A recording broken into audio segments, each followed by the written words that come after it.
ప్రియమైన వాళ్ళారా, ప్రభు అయిన యేసు క్రీస్తు నామములో అందరికీ వందనాలు. మరి ఈ దినం కూడా మన యొక్క వాక్య భాగము కీర్తనల గ్రంథము 1వ అధ్యాయము 2వ వచనం అండి. యెహోవా ధర్మశాస్త్రమునందు ఆనందించు దివారాత్రము దాన్ని ధ్యానించువాడు ధన్యుడు. యెహోవా ధర్మశాస్త్రము అంటే దేవుని యొక్క కట్టడలు, దేవుని యొక్క శాసనములు, లేక దేవుని యొక్క ఆజ్ఞలు అనేటువంటివి కూడా మరి యెహోవా ధర్మశాస్త్రం అనేటివి ఉంటుంది. కాబట్టి మనము ఆది కాండం నుంచి ద్వితీయోపదేశ కాండం వరకు మనం గమనించినట్లయితే అనేక కట్టడలు దేవుడు అనుగ్రహించట్లు మనం చూస్తున్నాం కదా. కాబట్టి మరి ఇటువంటి ధర్మశాస్త్రమందు దాన్ని చదివి ధ్యానించేవాడు ధన్యుడు అంటాడు. ఎందుకంటే ఈ దేవుని ధర్మశాస్త్రము లేక దేవుని కట్టడలు అనేటువంటి మనల్ని ఏం చేస్తుంటాయంటే 37వ కీర్తనలో కూడా కీర్తనకర్త ఏమంటాడంటే 37వ కీర్తన 31వ వచనం, వారి దేవుని ధర్మశాస్త్రము వారి హృదయములో ఉన్నందున వారి అడుగులు జారవు. కాబట్టి జీవితంలో మరి అడుగులు జారకుండా ఉండేటందుకు కొరకై, అంటే పొరపాటు చేయకుండా ఉండేదాని కొరకై, అంటే పాపములో పడిపోకుండా ఉండేదాని కొరకై అని కూడా మనం చెప్పుకోవచ్చు. ఆ విధంగా మరి ఆయన ధర్మశాస్త్రమును కదా ప్రేమించువారు, దాన్ని వెంబడించువారు, దాన్ని ధ్యానించువారు మరి ఎప్పుడే కానీ జారిపోయాడు, అయ్యో నేను మరి సరైన మార్గంలో నుంచి, నీతి మార్గంలో నుంచి జారిపోయిననే పడిపోయినటువంటి స్థితి ఉండదు. కారణం ఏంటంటే ఆయన ఆజ్ఞలు మనను మరి బలపరిచేట్టుగా ఉంటున్నది. అందుకే 119వ కీర్తనలు ఏమంటాడంటే 18వ వచనంలో, నేను నీ ధర్మశాస్త్రమందు ఆశ్చర్యమైన సంగతులు చూచినట్లు నా కన్నులు తెరువుము. కాబట్టి కీర్తనకర్త ప్రార్థన ఏంటంటే, నా కన్నులు తెరువు ప్రభువా, నీ ధర్మశాస్త్రములో ఆశ్చర్యమైన సంగతులు ఉంటాయి, దాన్ని మరి నేను చూడాలంటే నాకు తెలియలేదు. అయితే నీవు నా కన్నులు ముట్టు, నా కన్నులు ముట్టి మరి తెరిచినట్లయితే నేను అందులోని ఆశ్చర్యమైన సంగతులు చూసినప్పుడు నా యొక్క హృదయం పరవశించేదిగా ఉంటుంది అంటాడు. ఎందుకంటే 34వ వచనంలో కూడా, నీ ధర్మశాస్త్రం అనుసరించుటకు నాకు బుద్ధి దయచేయము. కన్నులు తెరిచేది మాత్రమే కాదు, వినేదానికి బుద్ధి పుట్టించు ప్రభువా, ఈ వాక్యం వినేదానికి బుద్ధి పుట్టించు. అప్పుడు నా పూర్ణ హృదయంతో నేను దానిని ప్రకారం నడుచుకుందును. కాబట్టి నీవు బుద్ధి పుట్టించినట్లయితే నా పూర్ణ హృదయంతో నేను దాని ప్రకారం నడుచుకుంటాను. ఎందుకంటే మరి 165వ వచనంలో కూడా చెప్తాడు చూడండి. 165వ వచనంలో ఏమంటున్నాడు ఇక్కడ, నీ ధర్మశాస్త్రమును ప్రేమించు వారికి ఎంతో నెమ్మది కలుగును, వారు తూలి తొట్టినట్టు కారణమే లేదు. కాబట్టి ధర్మశాస్త్రము ధ్యానించు వారికి, ప్రేమించు వారికి, వెంబడించు వారికి, అనుసరించు వారికి ఎంతో నెమ్మది ఉంటుంది, వారు పడిపోయే స్థితి సంభవించదు అంటాడు. కాబట్టి దేవుని ధర్మశాస్త్రము, దేవుని న్యాయ విధులు, దేవుని యొక్క కట్టడలను మనము మరి చదవాలా, ధ్యానించాలా, అభ్యసించాలా. అప్పుడు మనకు ఆయన ఏం చేస్తాడంటే మరి నిత్యమైనటువంటి యొక్క సమాధానం ఆయన మనకి ఇచ్చేవాడుగా ఉంటున్నాడు అనేటి కార్యాన్ని చూస్తున్నాం. అందుకొరకే దివారాత్రం దాన్ని ధ్యానించేవాడు. సరే, ఇప్పుడు ఒక సందర్భం మనము నెహెమ్యా గ్రంథంలో నుంచి ఒక సందర్భం చూస్తాం. ఎట్లాగా దేవుని వాక్యాన్ని మనము హానర్ చేయాలా, ఘనపరచాలా, ధ్యానించాలనే కార్యాన్ని గురించి. నెహెమ్యా గ్రంథము 8వ అధ్యాయము 1వ వచనంలో, 7వ నెల రాగా ఇశ్రాయేలీయులు తమ పట్టణంలో నివాసులైండిరి. అప్పుడు జనులందరూ ఏక మనస్కులై నీటి గుమ్మం ఎదుట మైదానమునకు వచ్చి యెహోవా ఇశ్రాయేలుకు ఆజ్ఞాపించిన మోషే ధర్మశాస్త్ర గ్రంథమును తెమ్మని ఎజ్రా అను శాస్త్రితో చెప్పగా. కాబట్టి జనులంతా కూడినప్పుడు మొట్టమొదటిగా ఏం జ్ఞాపం చేసుకుంటున్నారు? మరి వారు జనులంతా కూడినప్పుడు దేవుని యొక్క ధర్మశాస్త్రము మనకు అవసరము అనేటువంటిది వాళ్ళు మొట్టమొదటిగా, అంటే first place.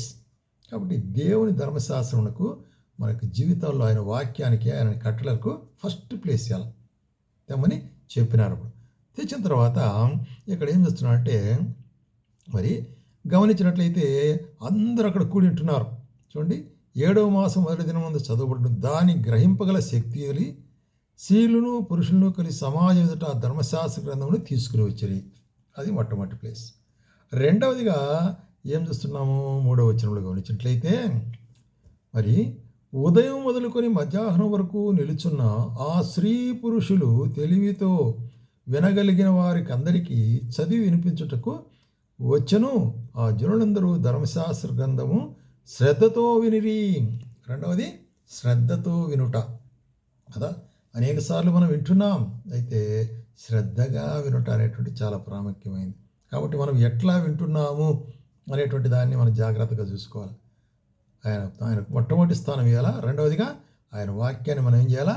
With proper attention we must listen. మరి ధ్యానముతో మనం వినవలసి వారికి ఉంటున్నాం. అట్లాగే మరి ఇక్కడ ఏం చేస్తున్నాడంటే ఎజ్రా ఒక స్టేజ్ మాదిరి కట్టినాడు. దాని మీద నిలబడి చదివేటప్పుడు ఏం చేస్తున్నాడు ఇక్కడ? మరి 5వ వచనంలో ఎజ్రా అందరికంటే ఎత్తుగా నిలబడి జనులందరూ చూచుండగా ఆ గ్రంథం విప్పబడగానే జనులందరూ నిలువబడిరి. ఎజ్రా ఆ యొక్క ధర్మశాస్త్రం చదువుతుంటున్నాడు. ఒక స్టేజ్ డయాస్ మాదిరి కట్టారు. ఆ డయాస్ మీద నిలబడుకొని గ్రంథం ఓపెన్ చేసినటువంటి అందరూ ఏం చేశారు? లేచి నిలబడినారు. దానికి ఏం సూచిస్తుంది? గౌరవాన్ని చూస్తున్నది, ఘనత చూపిస్తున్నది. లేచి నిలబడుట అనేటువంటిది అప్లాడింగ్ కదా. కాబట్టి దేవుని వాక్యానికి మనం ఏమి చేయాలా? ఘనత ఇవ్వవలసిన అనుకుంటున్నాం. మూడవదిగా మనం గమనించినట్లయితే ఘనత చూడి, ఎజ్రా మహాదేవుడైన యెహోవాను స్తుతింపగా జనులను తమ చేతులెత్తి ఆమెన్ ఆమెన్ అని పలికినారు. కాబట్టి ఎజ్రా అక్కడ వాక్యము చదివి మరి ఆ యొక్క వాక్యమును చూసి దేవుణ్ణి మహిమపరుస్తున్నాడు ఎజ్రా. అప్పుడు అందరూ ఏమన్నారు? జనులందరూ కూడా మరి తమ చేతులెత్తి యెహోవాను స్తుతించినారు. స్తుతించటం అనేటువంటిది ఇప్పుడు ప్రాముఖ్యం. కాబట్టి ఆయన వాక్యానికి మనం ఏం చేయాలా? విన్నప్పుడు మనం ఆయన స్తుతి చెల్లించవలసి అనుకుంటున్నాం. అట్లాగే 8వ వచనంలో మనం గమనించినట్లయితే ఇటువలనే వారు దేవుని గ్రంథమును స్పష్టముగా చదివి వినిపించి జనులను బాగుగా గ్రహించినట్లు దానికి అర్థము చెప్పిరి. So they are interpreting. అక్కడ అర్థము, భావం. కాబట్టి అర్థము కాని వారి కొరకై భావం చెప్పడం అంటే ఈ దినాల్లో మనం ప్రవచనం చెప్పడం అంటాం, ప్రవచించుట అంటాం చూడండి. అంటే వాక్యాన్ని వివరించి చెప్పుట అనేటువంటి కార్యాన్ని చెప్పి మొదలుపెట్టినప్పుడు అది ఏం చేసింది? వారి హృదయంలో కార్యం కలిగింది, ఒక కార్యం జరిగించింది. దేవుని మాటలు, దేవుని ధర్మశాస్త్రం, దేవుని ఆజ్ఞలు చదివినప్పుడు అది మన అంతరంగంలో మరి మార్పు కలిగించేది ఉంటుంది. అట్లాగే వీళ్ళు కూడా 9వ వచనంలో జనులందరూ ధర్మశాస్త్రపు గ్రంథపు మాటలు విని ఏడవ మొదలు పెట్టగా, దట్ మీన్స్ దేవుని యొక్క ధర్మశాస్త్రం వారి హృదయంలో క్రియ జరిగించినప్పుడు వాళ్ళు ఏం చేస్తున్నారు? ఏడుస్తుంటున్నారు, దుఃఖపడుతుంటున్నారు. ఎందుకంటే అయ్యో మేము ఈ ధర్మశాస్త్రం మేము వినకుండా ఎంతకాలం గడిపినామే, మేము తప్పినామే అని వాళ్ళు ఏడ్చి మరి అప్పుడు ఏమంటాడు ఎజ్రా? ఏడవద్దు, మీరు దుఃఖపడవద్దు, ఏడవద్దు. ఇది దేవునికి ప్రతిష్ఠితమైన దినం. అయితే మీరు ఏం చేయాలా? మీరు దుఃఖపడకుడి, యెహోవా యందు ఆనందించడం వలన మీరు బలమునందుదురు. కాబట్టి దుఃఖపడితే లాభం లేదు, పశ్చాత్తాపడండి. బట్టే ఆయనందు ఆనందించుట.